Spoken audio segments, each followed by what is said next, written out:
हजरत यूसुफ असद की कहानी, सब्र और कामयाबी। एक बचपन और वह अजीब ख्वाब। हजरत यूसुफ असद बचपन से ही बहुत खूबसूरत और नेक थे। उनके पिता हजरत याकूब असद उन्हें बहुत प्यार करते थे। एक रात छोटे यूसुफ ने एक ख्वाब देखा। अब्बू, मैंने देखा कि 11 सितारे, सूरज और चांद मुझे सजदा कर रहे हैं। उनके पिता समझ गए कि यूसुफ को अल्लाह कोई बड़ा मकाम देने वाला है। उन्होंने नसीहत की कि यह बात अपने भाइयों को न बताना, वरना वे जलने लगेंगे। 2 भाइयों की साजिश और कुआं। यूसुफ असद के 10 सौतेले भाई उनसे जलते थे।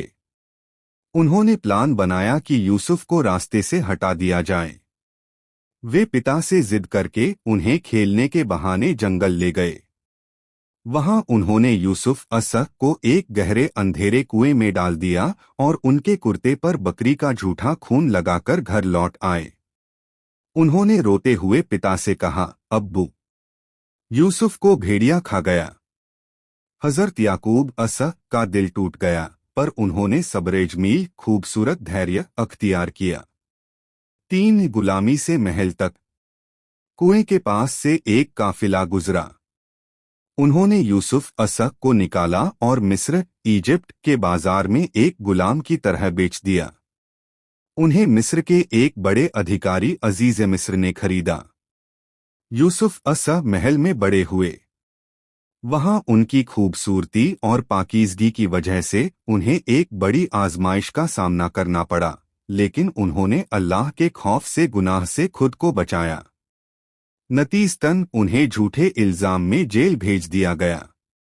4 जेल के साल और बादशाह का ख्वाब। यूसुफ असद ने कई साल जेल में गुजारे। वहां भी वे लोगों को अल्लाह की तरफ बुलाते और उनके ख्वाबों की ताबीर मतलब बताते। एक दिन मिस्र के बादशाह ने एक अजीब ख्वाब देखा। 7 दुबली गायें 7 मोटी गायों को खा रही हैं और 7 हरी बालियां हैं और 7 सूखी।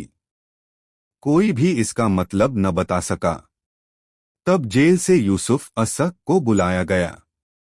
उन्होंने बताया कि मिस्र में 7 साल खूब बारिश और फसल होगी और उसके बाद 7 साल भयंकर सूखा अकाल पड़ेगा।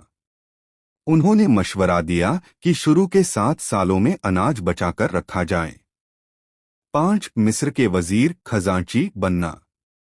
बादशाह उनकी अक्लमंदी से इतना मुतासिर हुआ कि उन्हें जेल से रिहा कर दिया और पूरे मिस्र के खजानों का मालिक फाइनेंस मिनिस्टर बना दिया। जिस गुलाम को कभी कुएं में फेंका गया था, अब वह पूरे मुल्क का निजाम चला रहा था। 6 भाइयों से मुलाकात और माफी। जब सूखा पड़ा तो यूसुफ असद के भाई अनाज लेने मिस्र आए। उन्होंने अपने भाई को नहीं पहचाना, लेकिन यूसुफ असद ने उन्हें पहचान लिया। उन्होंने नफरत या बदला लेने के बजाय बड़ी हिकमत से काम लिया। अंत में उन्होंने अपनी असलियत जाहिर की। मैं ही यूसुफ हूं और यह मेरा छोटा भाई बिन्यामीन है। अल्लाह ने हम पर एहसान किया। भाई शर्मिंदा थे और डर रहे थे, लेकिन यूसुफ असद ने कहा, आज तुम पर कोई पकड़ नहीं, अल्लाह तुम्हें माफ करे। 7 परिवार का मिलाप। यूसुफ असद ने अपना कुर्ता भेजा, जिसे हजरत याकूब असद की आंखों पर लगाते ही उनकी खोई हुई रोशनी वापस आ गई।